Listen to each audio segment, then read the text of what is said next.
Good afternoon to you. My name is Daisy Leo Asikide, and I'm going to be your host on today's edition of the show. And interestingly, we're talking about the World Hearing Day. It's not today, it was March 3rd. But we also had to talk about the World Book Day last week, so we decided to choose one first, and the kids won.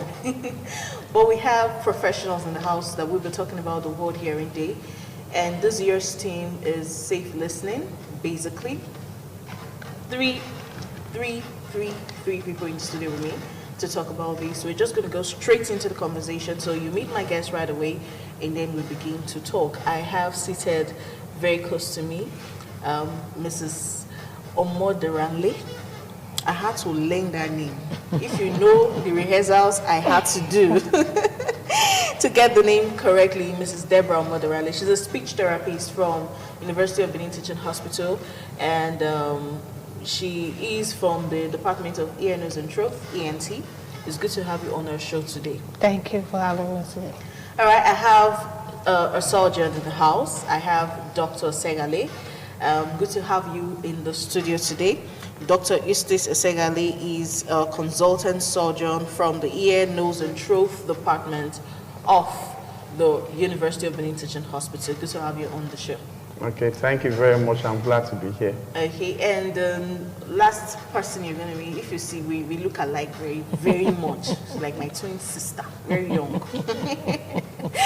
I have Mrs. Gloria Asikide in the house today. She is a nurse from the Ear, Nose and Throat Department of UBTH as well. Good to have you in the studio, ma'am.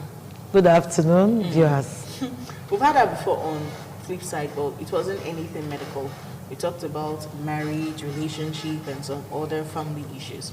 All right, so straight up, last week, March 3rd, was the International Day for Hearing, World Hearing Day. And I want to know what activities were organized to mark that day.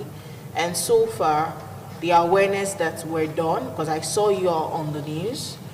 So how much results has it yielded? So let me start with you, Dr. Segale. Okay, thank you very much. Once again, I'm happy to be here talking to our people. Yes, I'll start from the beginning as it is. March 3rd is World Hearing Day, and it's marked all over the world. And it's not just, it wasn't just picked arbitrarily. The sign for the ear is an inverted T. So March 3rd is 3-3. That's why March 3rd is picked universally as the World Hearing Day. The theme for this year's celebration is to listen for life, listen with care. If you take a deep breath and look at that sentence, it means a lot. To listen for life, listen with care. That means if you listen without care, you may not hear till old age. So it's a big message. So having that theme in mind, the team actually focuses on young adults, so to speak, because they are the ones that listen without care, because they go to parties with very loud music through loudspeakers, and some of them they use earphones, even putting it to the highest volume. And when they keep doing this, they damage their hearing. So this year was focused on them. And my department, the Department of ENT Head and Neck Surgery, University of Benin Teaching Hospital, also targeted them. You asked about the activities we carried out. Yes, we had a series of activities.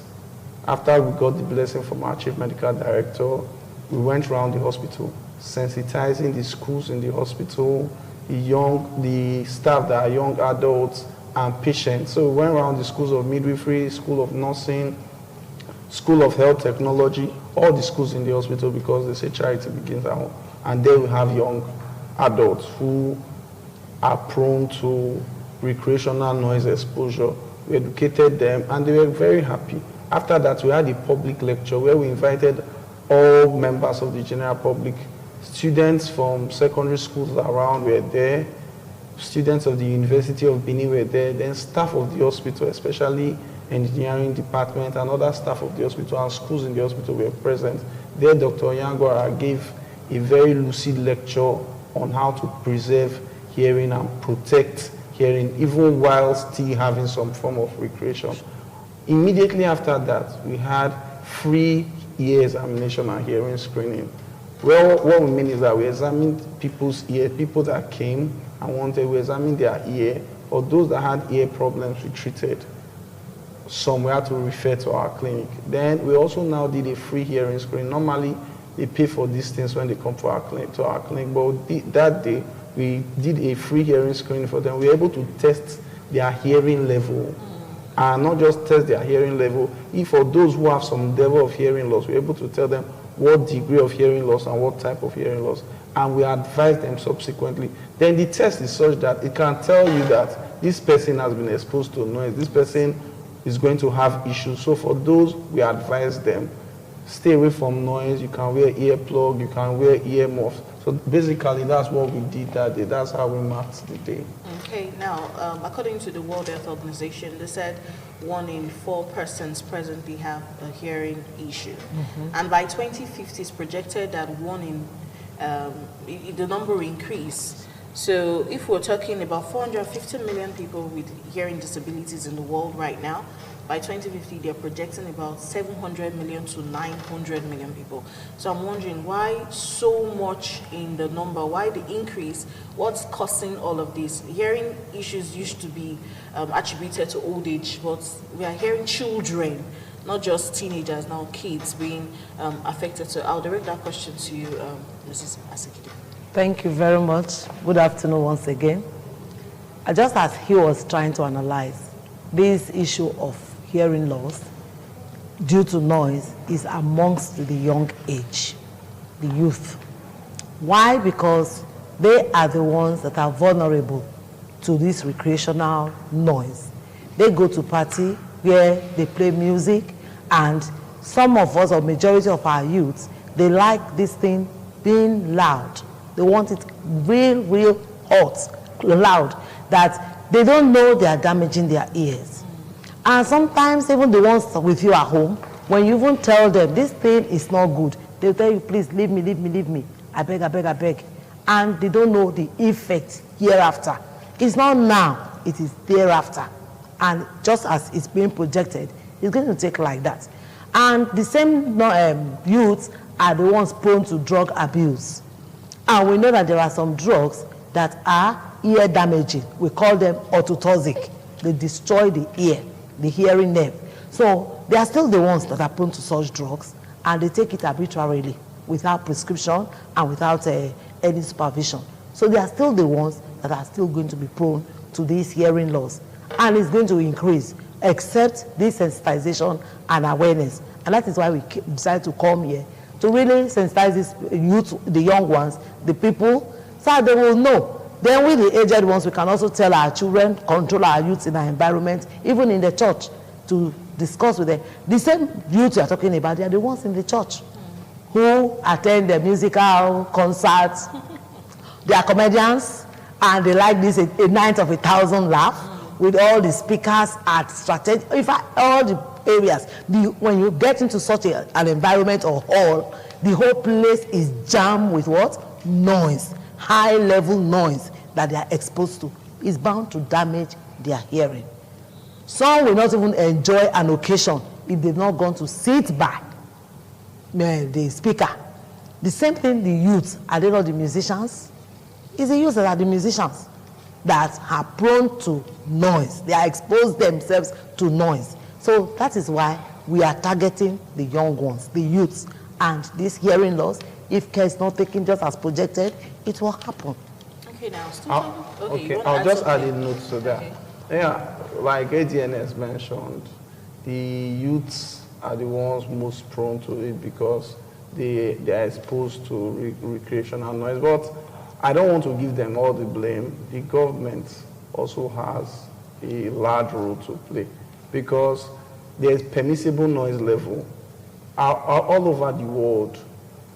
There are degrees of noise that you should not come across. You should not go to a certain place without noise protection if the noise is getting to a certain level. In India, for example, is 90 decibel. You should not be exposed to more than 90 decibel in 8 hours. Well, here in Nigeria, we don't have regulations. So your neighbor can just sell his apartment and turn it to a church, and there's a loudspeaker next to your room the next day, and nobody says anything about it. The other woman is doing a generator, a loudspeaker. So at times, even when we are not going for recreation, even when we are not clubbing, there is so much noise in the environment and nobody is doing anything to protect anybody from it. So we are working on all of these. We are going to get a position paper to government that there is need for regulation of noise. There is need for noise control because the damages this causes is severe. Some people become permanently deaf when they have permanent threshold shift. Then again, many companies are irresponsible.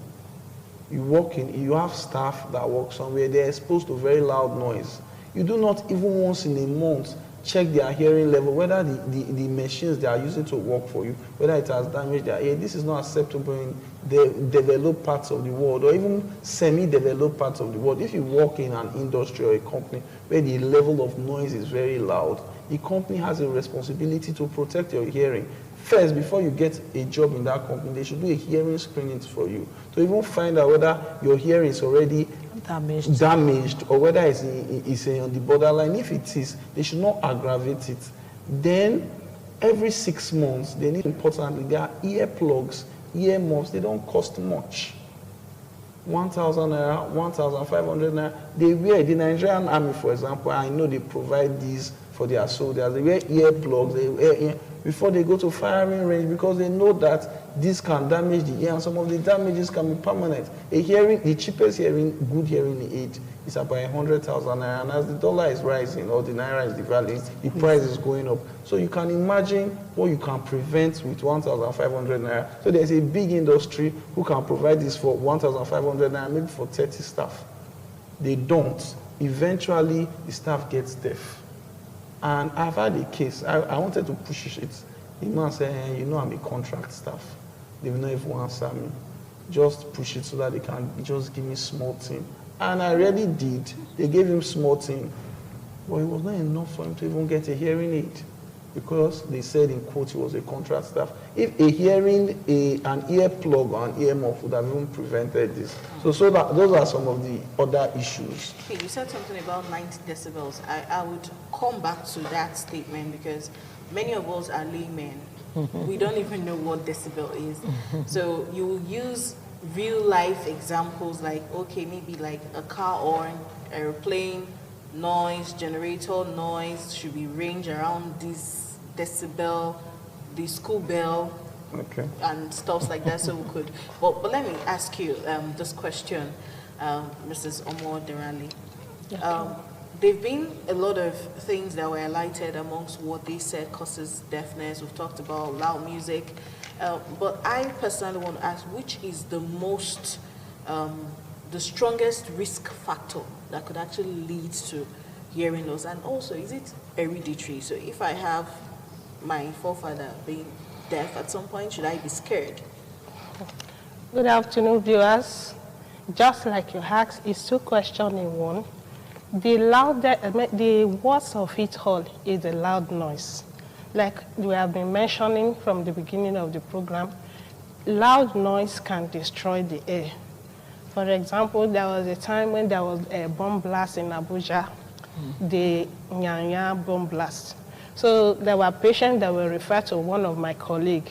What destroyed their hearing drum is the bomb blast. So because of the high level of the noise, it destroyed the hair. So noise is the key factor in destroying hearing. Then the second one, you talk about the hereditary. Yes, it could be a person could inherit deafness from the parent.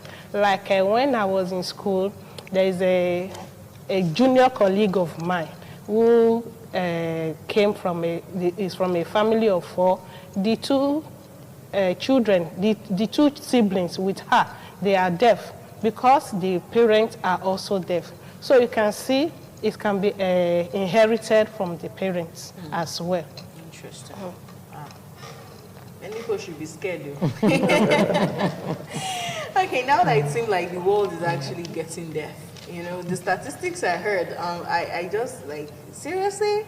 this number of people, thank God I can still hear.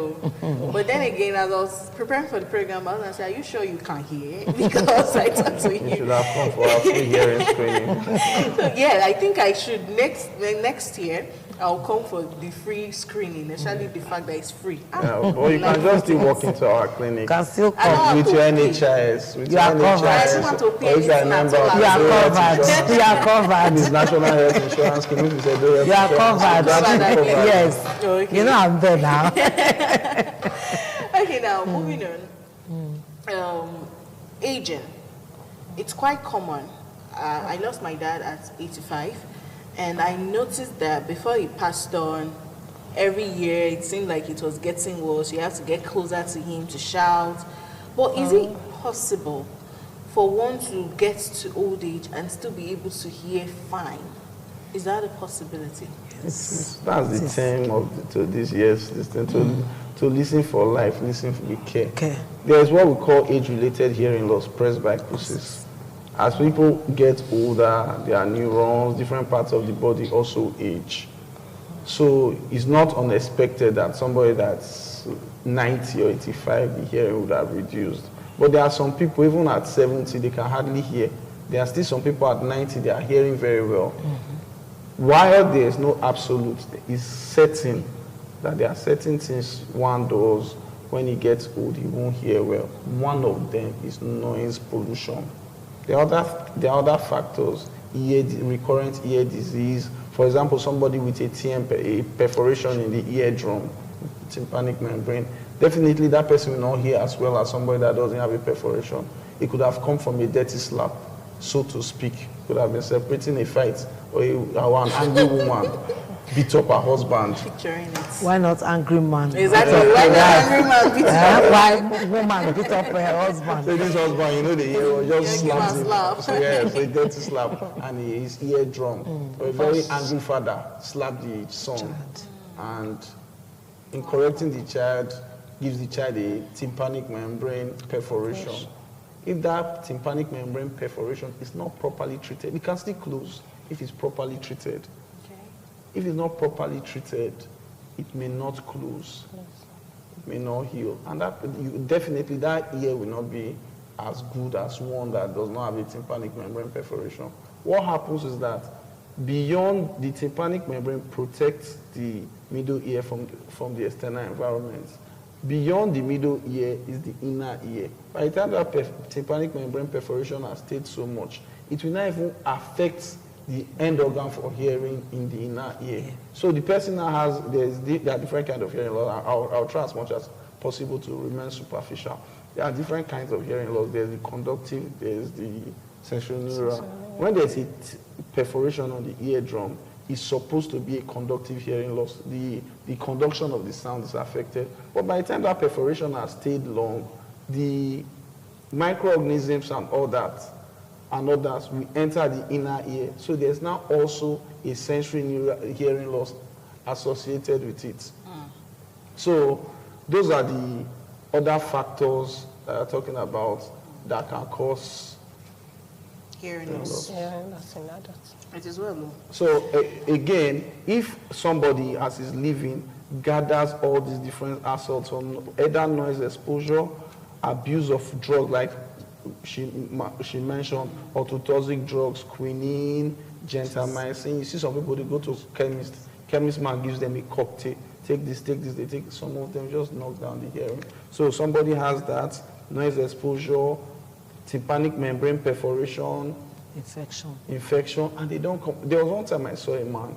The man, I saw him was pouring, I don't know whether you know what they call Gordon's dry gin. He was pouring it into his ear. He would pour it into like this and squeeze it. I didn't know what he was doing. I just saw somebody doing like this, squeeze his face. I was in a mechanic workshop. I do like this. So I had to go close to him. He was carrying a hot drink and pouring into his ear. I said, "How God, what's happening?" I told him to come to clinic. I said, "Don't worry, I will pay for your card." I paid for his card. But two things, I wanted to help him. Again, I was also interested in that ear. When I saw the eardrum, basically no remnants.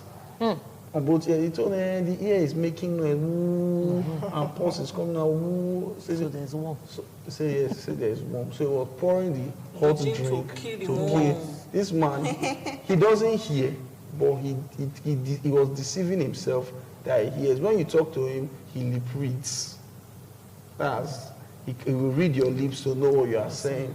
But he doesn't want to own up that he doesn't hear. When we did his pure tone audiometry to test for his hearing was so bad. But he will tell you that now only darkness I know they hear. During the day they hear. Is it not obvious you are lip reading? So those are the issues. Interesting. Okay.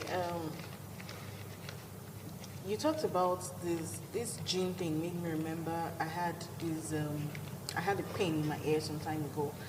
I actually used cotton buds. I think I was in secondary school. I used cotton buds, and the cotton bud now lost inside the ear. I was trying to remove it, so I had to use needle, a very long one, to press it down. I succeeded in bringing it out, but after that day I started feeling pain in my ear, and someone told me to just put Vaseline, that I should put Vaseline. So Vaseline. But I did it, and the pain stopped though. Hope I'm not done.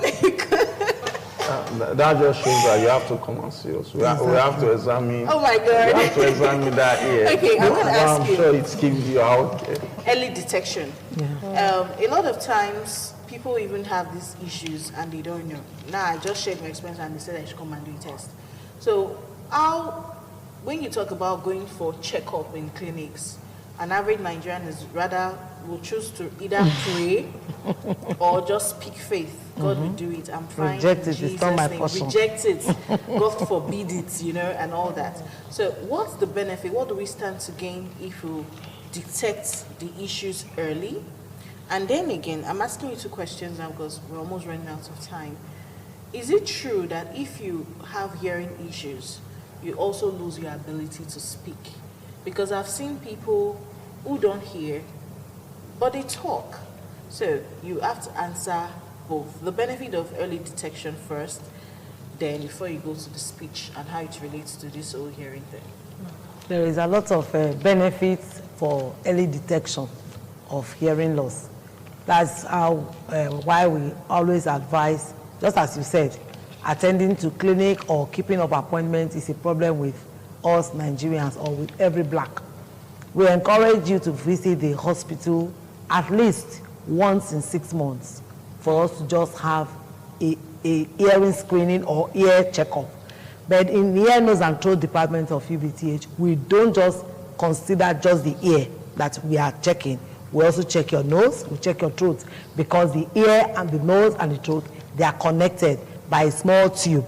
That is why whatever affects the ear, most likely is from the nose or is affecting the nose, and also you feel it in the throat. So there's this tube that connects the three structures together. So we don't treat one in isolation. So that is that. For every 6 months, come around.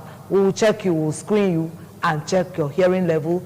Sometimes it could be just wax, the normal oily substance that the ear produces that has built up and is occluding the movement or the transfer of sound from the atmosphere into the ear, that is the middle ear, and that is what is just blocking it. So we can get rid of it for you when you come like that, and we discover it is. While you talked about using Vaseline, it's possible she will just have the idea of if it's wax that is in your ear, by the time you apply Vaseline, but though it is liquid, in liquid form, like olive oil, it will help to get rid of the wax, and your hearing or canal, the canal will be clear again, and you will not have problem of trying to maybe scoop your ear or clean your ear. And we also disabuse people's mind too from using cotton bud or anything to clean the ear. And we always tell people, don't put anything smaller than your elbow into the ear, because it's bound to either cause damage or become a foreign body, just as you lost a cotton bud in your ear canal the other time. So to prevent those things, please come to ear, nose and throat clinic for your checkup.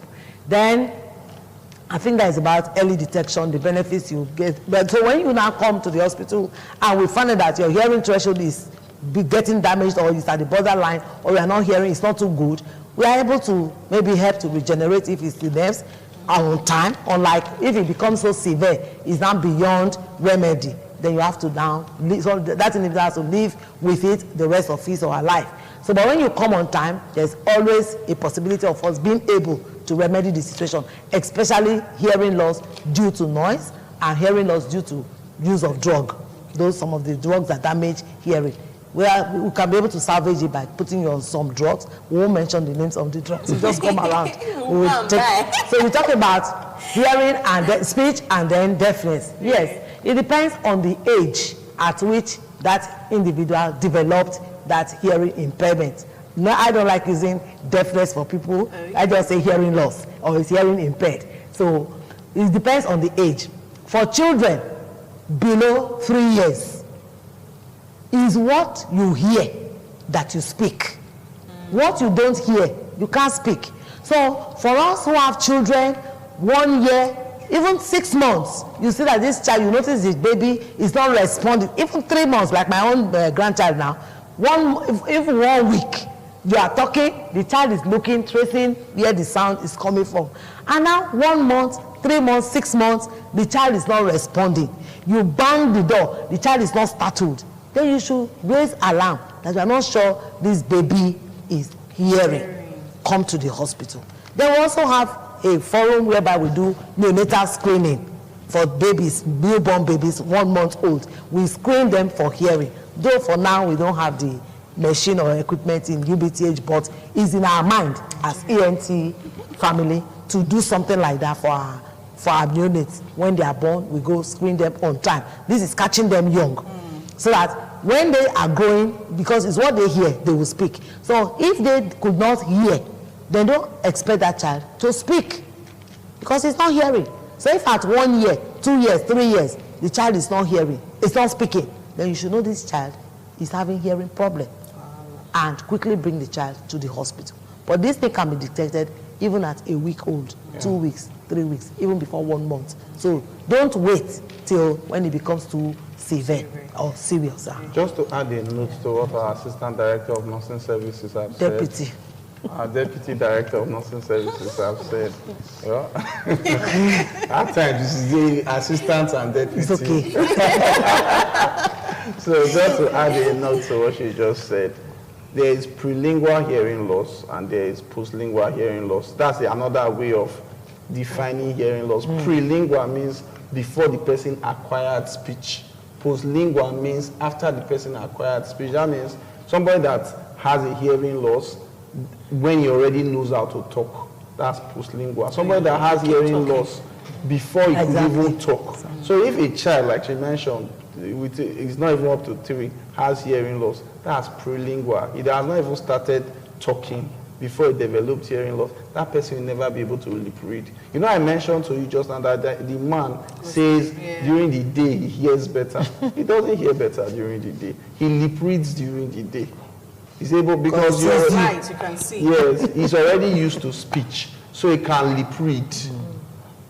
But somebody that has never talked, he has never heard people talking, he has never heard, he will not be able to lip read. So they are more difficult or more challenging to manage. Prelingual hearing loss, at times neonatal hearing loss, if you want to call it that, some are congenital hearing loss. We are working on all of these. In a developed climes, what they do, as soon as the child is born, by the bedside of the child, within the first few hours of life, they do hearing screening, neonatal hearing. And when they do that, they're able to pick this child has problems with the hearing. They start immediately to start correcting that hearing loss, so that child will acquire speech. So that even if the hearing is not perfect, he will still acquire speech and be able to help himself, not to be the type we have that we never acquire speech. And you know one interesting thing, when we were growing up, they will say, Odin, so to speak, have power, that they are very strong. And they are very strong. I started doing ENT, I discovered that it's not really that they are very strong. They are easily irritated. They are angry. Because when two people are laughing and he's not hearing what they are saying, he feels they are laughing. So he's quick to anger. He's quick to react. So when we were growing up, say don't try Odin, they are very strong. They are not very strong. They are quick to anger. Okay. Yeah, but these things, They are preventable. We are working on all of this. We want to write to the House of Assembly, to the government. There is need for neonatal hearing screening. And thank God, our governments are beginning to open their eyes to insurance, Edo Health Insurance, National Health Insurance Commission. When people don't have to pay out of pocket for some of these things, they will now have more reason to do it. If the woman has to pay 3,000 naira for neonatal hearing screening, she will tell you, nobody in my family is deaf. It's not our portion. But if they tell her that your insurance has covered it, she may not mind. So that's why, again, we encourage government to push more into health insurance schemes. Okay, ma'am. The question I was going to ask you now. When you were explaining this, you said most times when you have a problem with the ear, it affects the mouth, it affects the nose, they're all linked. But there's a very popular Nigerian celebrity who is also married to an actress. The wife is deaf on one ear. So she wears hearing aid on one ear. So if they are both linked, how is it even possible that you're deaf on one ear or you hear on the other? Okay. Well, it's possible. The challenge is the disease that affects the other ear may not affect the second hair. So the other hair is functioning very well, while the one that was affected has to be amplified to hear better. Okay. That was not possible. Still on you. After that, I have just one more question before we leave the studio. Talking about hearing aids now, I want to know the pros, the cons, everything, as many as you can jump pack into the information, what it costs, how you care for it, do you scrub with Omo? Did I just say that? I'm sorry, do you scrub with detergents? That was the Nigerian in me. Or do you, whatever information we could grab, let's just grab it now. Okay, hearing aid is an amplification. For people, it rehabilitates people that have hearing loss. The person is having profound to severe profound hearing loss. That the important is that you now rehabilitate the person to be able to hear. If the person still has residual hearing, that means that the person is a candidacy for hearing aid. Hearing aid is very, very expensive. Like our mama has said, my brother said, the list is 100,000. And as dollar increase now, if you want to get a better one now, we have a digital one. The list for the digital one now, the list price is more than 200,000. And it's something that is very small that you have to be careful with. You have to be careful with. It should not, it's just like your phone. As your phone is very important to you in communicating, so also is the hearing aid. It should not fall because the technology inside, by the time you are not using it very well, you are not handling it very well, the technology inside, they will start getting bad to the extent that you cannot replace some of them. That means that you have to look for money to get another one. Then, when you are sleeping, when you want to sleep, for a person that has been fixed with hearing aid, you cannot sleep with it. When you want to sleep, you remove the hearing aid and keep it aside.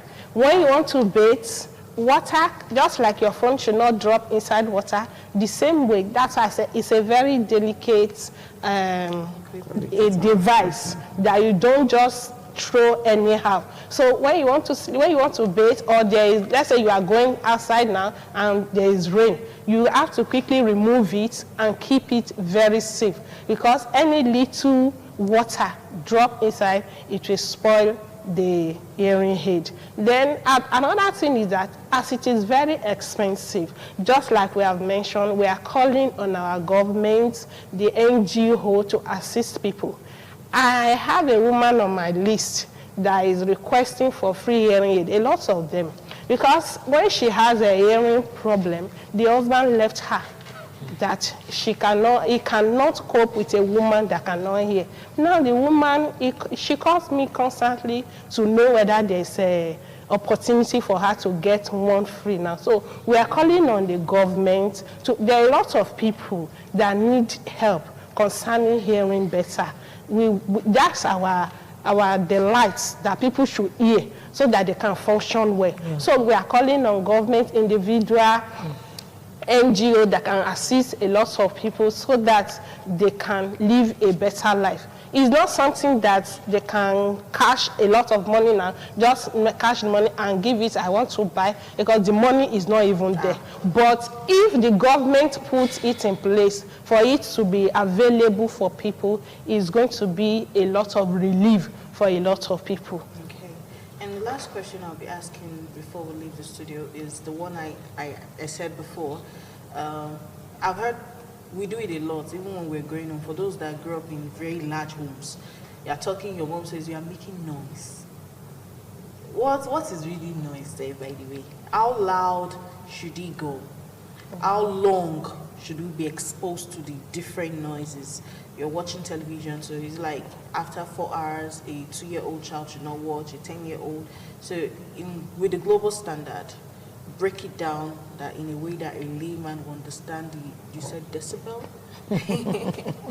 Big words. We're learning things. Okay. So, okay, good. You know, back then, I'll try to be as simple as possible. Back then, you say, not even up till now, to measure weight, use kilograms or kg or grams. So, distance in meters. So, sound is measured in decibels. That's the standard for measuring sound. So, there are different decibels. So, a very loud, again, different countries have different regulations. Nigeria, we are not yet to regulate our noise yet. So, once it starts getting to 70 decibel level, it starts getting unbearable for the ear. It starts to become a problem. Once it's getting above 70 decibel, then when it gets to 120 decibel, it can cause what we call acoustic trauma. Immediately, that's the 120 decibel is like a bomb, very loud gunshots, being very close to a loud cannon. So I'm trying to give you 10 decibel, very minute. You may not even hear it. It goes like that. The higher the decibel, the louder the noise, the higher the decibel. From 80, so like I'll give you, in India, for example, you are allowed to be exposed to sound of 90 decibel over 8 hours a day. You should not be exposed to more than 90 decibels a day over 8-hour period. Once it's 8 hours, you should not listen to more than 90 decibel. And not just them, for every 5 decibel increase. So if, for example, you are permitted 8 hours within 90 decibel, once it's now 95 decibel, your permission is 4 hours. Once it's 100 decibel, your permission is 2 hours. For every 5 decibel increase, your stay in that place should reduce by half. No, by half? Yes, by half. At 90 decibel, you're allowed 8 hours. At 95 decibel, you're allowed 4 hours. Okay. That's to tell you the level of damage. Actually, in a big place, even like in a factory, we should know the decibel, the noise level. There's what they call noise level meters. You should come to a noisy place, calculate the noise level. But we don't do that here. You should know what's the noise level in this place. Should people just stay inside noise? Should people just live inside noise? But we live inside noise. That's why you see a lot of people come up with it, because we are not doing so much yet, but the awareness is increasing. People are coming out to clinic to pick earplugs, and we are happy about it. So we may be able, the frightening statistics you gave at the beginning of this interaction, we hope that the way people are coming to meet us, these are advocacy, that we will not get to that your 900 million by 2050. Yes, that's our prayer. That's why we are doing. It's actually what health give us. Yes. I know it's not yours, but what we are doing, we are here in ITV. More patients are coming to us. More people are getting earplugs. More people are getting away. Interestingly, a few companies are now interested. They want to come for hearing screening for their staff. 1 or 2 have called. Can we be coming every 6 months? Because they know that their staff could get injured. And I know the lawyers too are getting interested. That, is it not this place you work that made you deaf? Let's sue them. But maybe I'm also telling them to encourage them. Let's sue them. Maybe this place that you work that is causing this. We are doing a lot. We are putting up position papers to government. We are also appealing to the insurance firm because they do a health insurance, for example. We see that their coverage is increasing. We want to do a letter to them. Let them get hearing aids as part of what they give, even if they don't pay all the cost. If a hearing aid is 50%, it's 100,000, and maybe a health insurance pays 50%, 50,000, it makes the burden easier. If NHIS does, it makes the burden easier. The more they come, the better for all of us. Okay, I want to say special thanks to all three of you today for being my guests, honoring us and enlightening us about these hearing things. See, employers, you have a lot to do. And on the flip side, now we have added hearing screening to your work. Don't forget the mental one too, that we've been advocating. A lot of people that are not mentally stable are working for many people. So we also need to do these screenings. It's very important, and government, do your part. If you're an individual, I'm not saying NGOs that say, oh, this is all they do is for hearing. It's always about children, feeding, school, clothing, and health and all that. So there are just so many things. Edo State is a noisy state. You pass through Luku, the number of trailers that are honking for no reason. There's other people, they know they can't pass, we'll just be pressing it there and laughing. Exactly. Those ones are there. You go to church, oh please, let's not talk about church. You go for a party, one barrier, 3 musicians staged with speakers. So it's a noisy state, and we all need to take care of our health. Go to the hospital and know how to care for your ears. So it's not only about washing it. You want to clean it, they clean for you. Forget cotton buds, they're sweet, but it's risky. All right, thanks for being with us on the show. You can get the video on Facebook, on our YouTube channel, and also watch the repeat broadcast tomorrow on GoTV, Star Times, TSTV. I'm Daisy Leo Esekidi. Have a nice day.